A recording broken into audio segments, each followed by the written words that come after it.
बौद्ध दृष्टिकोण से विशुद्ध ज्ञान हमेशा मन से परे होता है। वास्तविक ज्ञान में सहानुभूति और स्नेह दोनों शामिल होते हैं। सहानुभूति के बिना या दूसरों को सराहने और समझे बिना और स्नेह के बिना अपने काम से प्यार, लोगों से प्यार, अपने अस्तित्व से प्यार, ज्ञान का उदय नहीं होता है। नेतृत्व यानी लीडरशिप के दृष्टिकोण से यह बहुत जरूरी है, क्योंकि अंततः एक लीडर को बुद्धि के बल पर ही नेतृत्व करना चाहिए। यही सबसे महत्वपूर्ण है। ऐसे ज्ञान के बिना कोई भी लीडर लोगों को नारकीय स्थितियों में ढकेल सकता है। इसीलिए प्रज्ञा किसी भी व्यक्ति की नेतृत्व भूमिका का एक बहुत ही आवश्यक हिस्सा है। इसका मतलब बुद्ध का ज्ञान नहीं है, बल्कि इसका मतलब उस ज्ञान से है जो आम तौर पर लोग जो सोचते हैं उससे परे है। तभी एक लीडर के रूप में आपका महत्व स्थापित होगा। यदि आप वही कर रहे हैं जो दूसरे सोचते हैं तो आपको लीडर नहीं बनना चाहिए। एक लीडर के पास एक अतिरिक्त एक्स फैक्टर होता है और वह एक्स फैक्टर बुद्धिमत्ता के रूप में होना चाहिए। चूंकि इस समय दुनिया हर तरह के संकटों का सामना कर रही है, इसलिए यह समझना बेहद जरूरी है कि नेतृत्व में बुद्धिमत्ता की और भी अधिक आवश्यकता है। बौद्ध परिप्रेक्ष्य में इसे अप्लाइड माइंडफुलनेस कहा जाता है। इसका मतलब ध्यानी बनना या त्यागी तपस्वी बनना बिल्कुल नहीं है। इसका आशय अस्तित्व में सचेतना का गुण लाना है। सचेतनता से ज्ञान अनायास ही आ जाता है, अन्यथा हम बस अपने बार बार दोहराए जाने वाले विचारों के आधार पर चलते रहते हैं।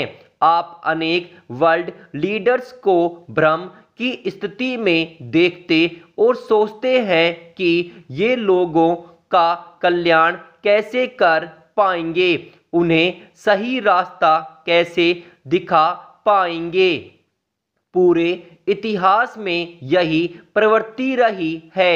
मेधाहीन नेताओं ने अपने राष्ट्रों को संघर्ष, युद्ध और रक्तपात में ही धकेला है, लेकिन यह सिद्धांत मानव जीवन के हर क्षेत्र में लागू होता है। यह व्यवसाय, व्यावसायिक उद्देश्य या किसी अन्य प्रकार का क्षेत्र हो सकता है।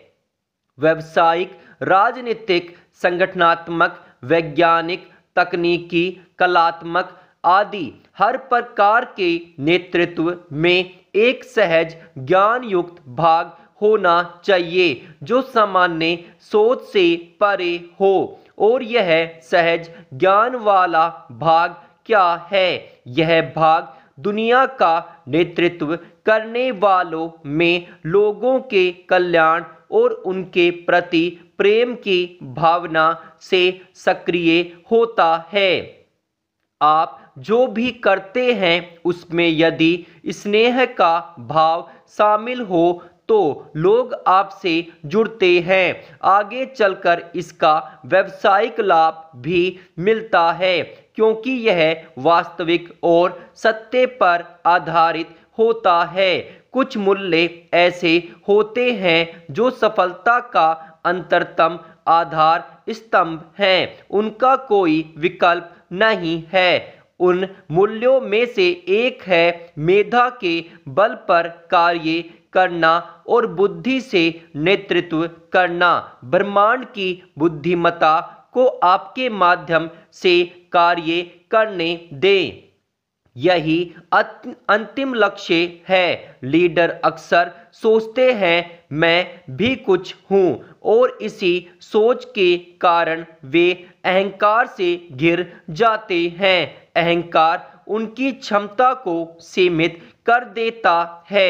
दुनिया में बुद्धि का कोई विकल्प नहीं है। चालाकी या चतुराई कभी भी बुद्धि की जगह नहीं ले सकती, क्योंकि असल में चालाकियों से आनंद नहीं मिलता। चालाकी नई सफलताएं नहीं दिलाती। चालाकी से परिवर्तन नहीं होता। परिवर्तन आता सजग और सचेत होकर कार्य करने से। सचेतनता से ज्ञान मिलता है।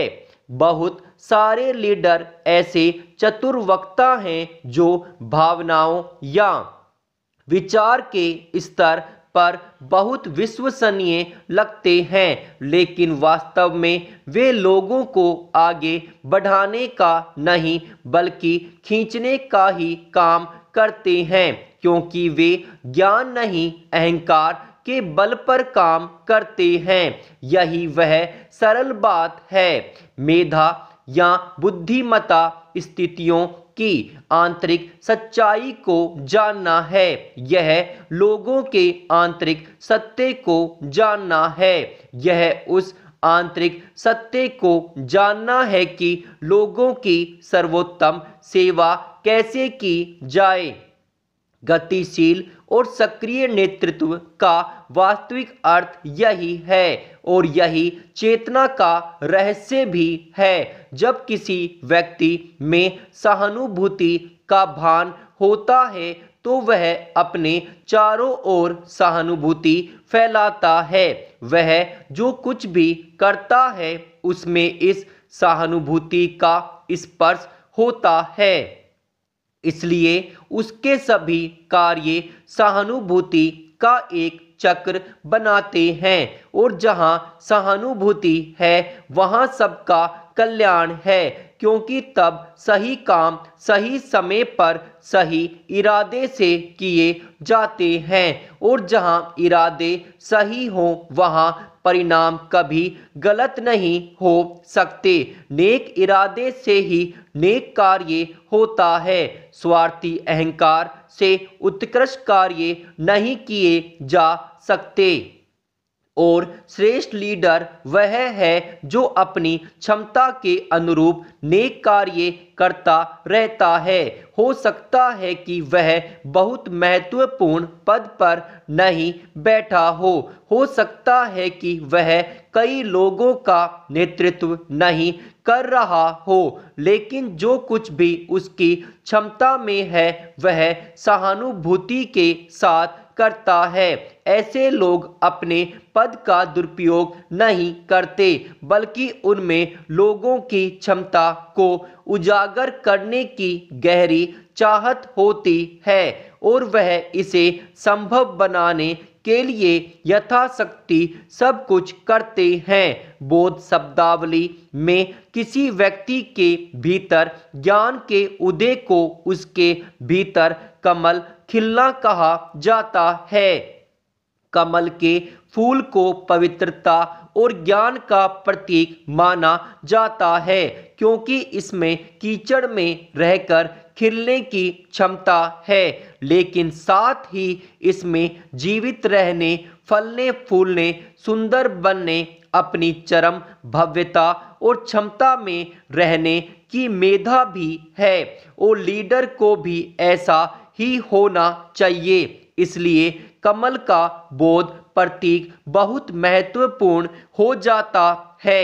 यह ज्ञान की पारलौकिक प्रकृति की याद दिलाता है। जिन परिस्थितियों में आप हैं उनसे परे जाएं, अपनी सीमाओं को तोड़ें और अपने सर्वोत्तम रूप में खिलें। तब लोग अपने आप पर ध्यान देंगे। आप अपने आप ऊपर की ओर बढ़ जाएंगे। अपने अलावा कुछ और बनने की जरूरत नहीं है। अपने हृदय में आध्यात्मिक कमल को न केवल अपने अंदर बल्कि